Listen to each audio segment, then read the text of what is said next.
Hi everyone, welcome to a very special episode of Behind the Tools. Now we're doing things slightly differently this week. I'm going to take you back through 2021 and look at everything that's happened over the past year. It's been a really great journey and we've covered a lot in this podcast so far. And it's been really fun to look back and relive some of those highlights. Funny stories, interesting advice that we've been given by great trades companies along the way. Enjoy. First things first, I've learned a lot from our guests this year. They're all amazing business people striving to build great trades companies all across the world. And we've been very lucky to get their advice. So let's run through some of those great business tips we received this year on the podcast. Customer service is key, really. I mean, you can be the best electrician on the planet, but if you're not good with the customers, then it doesn't matter really. You won't be able to kind of run a successful business. You've got to have both. So looking after the customers, turning up on time, honoring your quotes, it's just like, it's all basics of customer service, but it's absolutely key to really growing a successful trades business. That's what I found. And once you get that customer service down, then everything else kind of follows on. Yeah, cool. This is a golden rule. You never fire from the hip when you're on site looking at a job. So in this instance, what happened is, I looked at the job. They were supplying the materials. It was a labour only job. I made an assessment which was a little bit out, and because it was all verbal, there was no paperwork, no audit trail, no email. I ended up in a situation where the scope had creeped quite substantially, and my clients were going, "But Pete, you said you could do it for this much." And I'm like, "Yeah, but you've added this, and this, and this, and this, and you changed your mind on that, and we redid this." So it was an expensive lesson. No, probably the biggest thing was I was out there doing it, a lot of experience in the trade, keeping up with technology, but I wasn't seeing what was happening in the background financially. And know your numbers. You could be the best sparky in the world, or you can think you'd be the best sparky in the world. You'd be working 7 days a week, but when you look at your books, you might be doing it for next to nothing. When it comes to doing work and things like that, sometimes it's good just to say yes and throw yourself in the deep end and give it a go. And then on the other side of things, one of my employers years ago was a great guy, still a good friend, and he taught me how to, instead of making that snap decision, he said, "The world's not going to end if you don't make a decision today. So go home and sleep on it." Customers, if they're expecting you to drop everything and come around and do it now, learn to say, "Steady on, we'll get to it." The world's not going to end. We've just got to learn how to placate them and talk them down a little bit, keep that energy lower so that we can actually breathe, instead of us rushing around with our heads cut off. Now, if there's one thing I've learned on the podcast this year, it's that most of the tradespeople are really driven to be successful. And success means different things for different tradespeople. And I've learned a great deal from speaking to a diverse set of people across different industries in different countries who've talked through and been very transparent about how they achieved that success. So let's look back at some of the advice. But it's the service that keeps them coming. I mean, it's answering the phone when they call, and it's getting out there. And it's also, of course, I want their systems working flawlessly, but budget comes into it too. So we have to work with them on their pricing and make sure it's a good fit for everybody. And not to brag, but over the years, my relationships with my customers have been extremely long lasting. So that's been a real blessing. Consider attitude as more important than skills. Yeah, that's skills, base level skills for your trade, obviously important. But if you've got someone with the right attitude, who's not quite as skilled, but says, "You know what, Michael, I'd love to work on your team. I don't have all the skills, but you know what, I'm prepared to work early, stay late, if you can teach me what I need to know." That is worth everything. I don't think that young people realise, how much money you can make, if you're willing to put the work in. And I was talking to a guy, I mentioned it on my last podcast about the potential earnings difference over an average career. And I think he used the example between someone that worked in beauty for their whole career and then somebody that got a trade, and it was something like £1 million potential earning difference. And I just don't think that young people realise. I think they think it's something that you go into if you can't get a job somewhere else. Now, one of the best things about working in the trades is the different customers and different environments that companies get to work across. And that often makes for great entertaining stories. And the podcast wasn't short of those. There's been some hilarious stories that are either environmental or things that just didn't go to plan. Sometimes stuff goes wrong, and it's great to see how open and honest people are about those stories. They're stories we can learn from, but also occasionally look back and just laugh at. And here are those funniest moments from the podcast of 2021. Enjoy.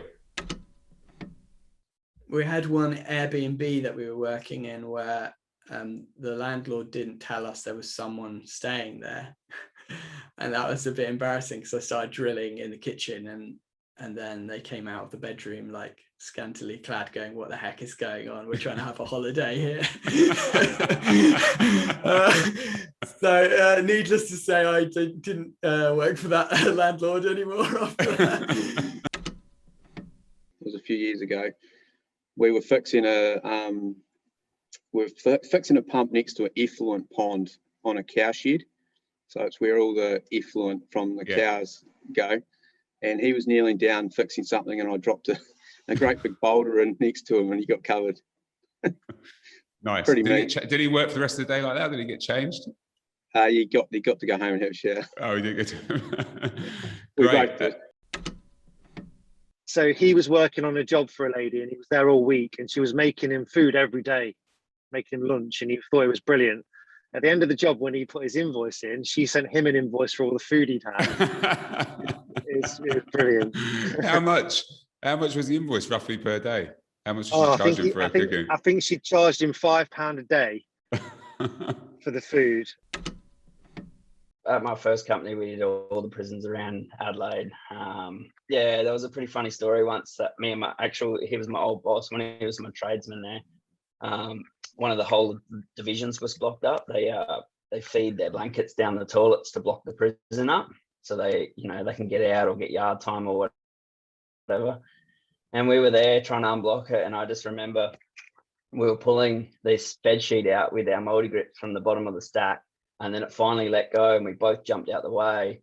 But he jumped that way, and he had the multi grips with the towers, and then so that pulled that way, and then all the waste went out, and it went all over me, and I was out in the courtyard.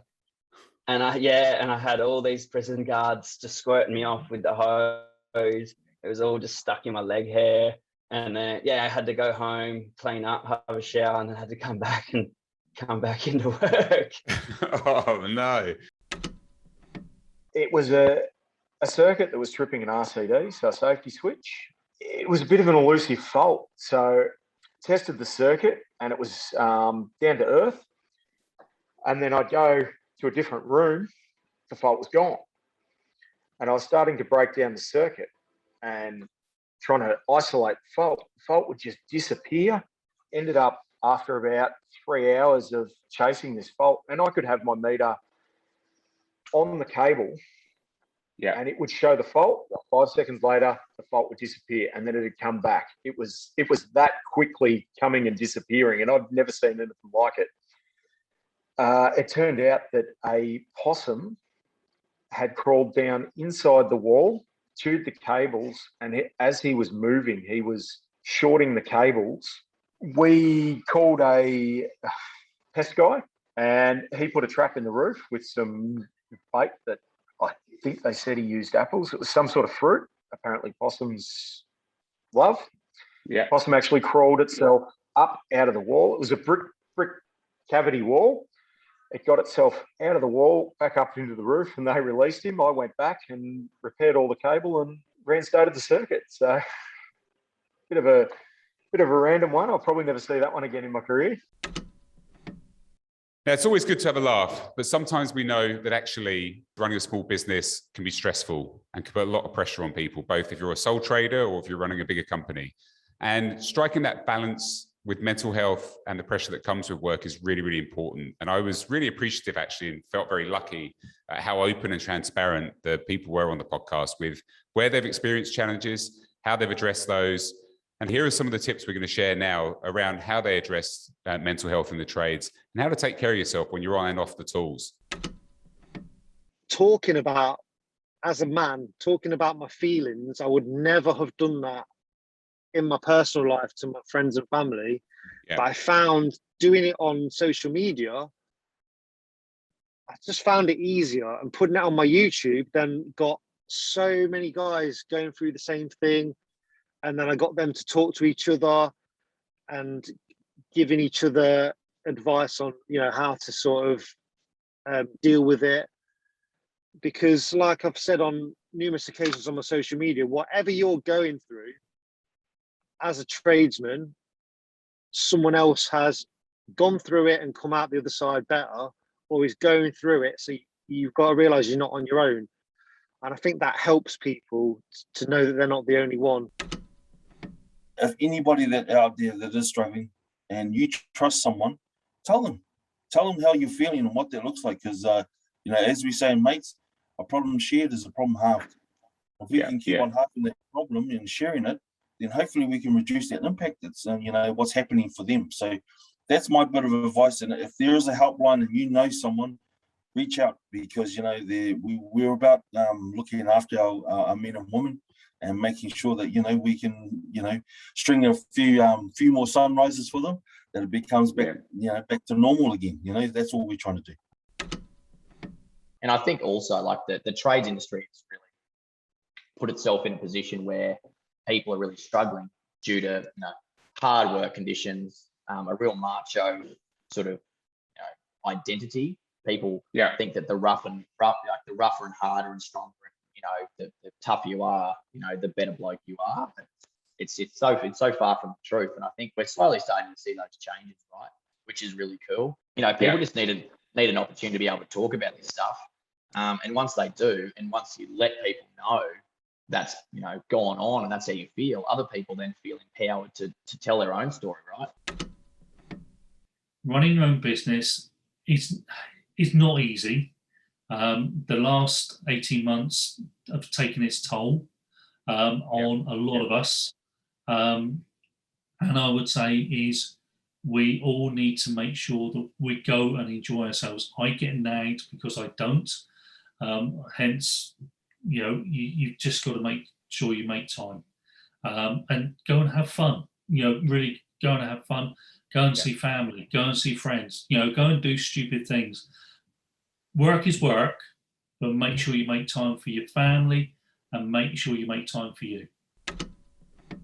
Well, that just about concludes our year in review episode. Now, this is the final episode of 2021.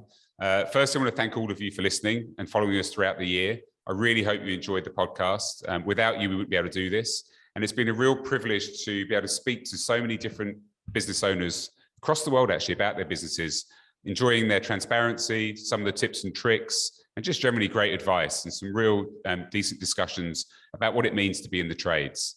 Now, as always, if you have enjoyed this podcast, we would really appreciate you rating and reviewing us and letting us know if there's any other feedback you've got and things you want to see us do next year. And of course, if you know anyone or if you'd like to be on the show next year, please do hit us up. Until then, have a great end to the year. See you in 2022. And that brings us to the end of this episode. Behind the Tools is brought to you by Tradify, job management software for your trade business. If you enjoyed the podcast, let us know by leaving a review and be sure to tell your mates about it.